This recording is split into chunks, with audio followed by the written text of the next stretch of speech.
तुम मुझे खून दो, मैं तुम्हें आजादी दूंगा। ये आवाज है एक महान क्रांतिकारी की। ये आवाज है भारत माँ के वीर सपूत की। ये आवाज है उस सच्चे देशभक्त की जिसने देश की खातिर अपने प्राणों की बलि दे दी। ये आवाज है नेताजी सुभाष चंद्र बोस की। नेताजी के इस एक नारे पर हजारों नवयुवक देश को गुलामी की बेड़ियों से मुक्त कराने पर आमादा हो गए थे। बहुत छोटी सी उम्र में ही सुभाष चंद्र में देशभक्ति का जज्बा मानो कूट-कूट कर भरा था। बात 1916 की है, जिन दिनों सुभाष चंद्र कलकत्ता के प्रेसिडेंसी कॉलेज में पढ़ रहे थे।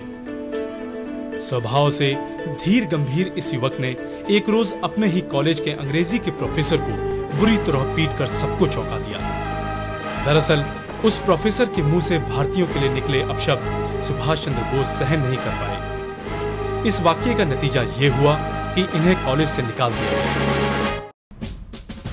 बाद में इन्हीं सुभाष चंद्र ने दृढ़ इच्छा शक्ति के बल पर आजाद हिंद फौज का संगठन किया और अंग्रेजों के छक्के छुड़ाए। महान क्रांतिकारी सुभाष चंद्र बोस को नेताजी भी पुकारा जाता है। भारत माता की बेड़ियां काटने के लिए जब महात्मा गांधी अहिंसा के मार्ग पर चलने को कह रहे थे, तब सुभाष चंद्र आजादी की जंग में हिंसा को भी जायज ठहरा रहे थे और ब्रिटिश साम्राज्य से किसी भी तरह की बातचीत और समझौते से इनकार करते थे। इसी कारण वे जीवन पर्यंत ब्रिटिश साम्राज्य की आंखों में खटकते रहे। वो जब तक जिए अंग्रेजों को देश से उखाड़ फेंकने के लिए संघर्ष करते रहे। पर अफसोस कि आजाद भारत का सपना आंखों में लिए ही उन्होंने यह संसार छोड़ दिया। हालांकि उनकी मृत्यु अब भी विवादास्पद मुद्दा बनी हुई है।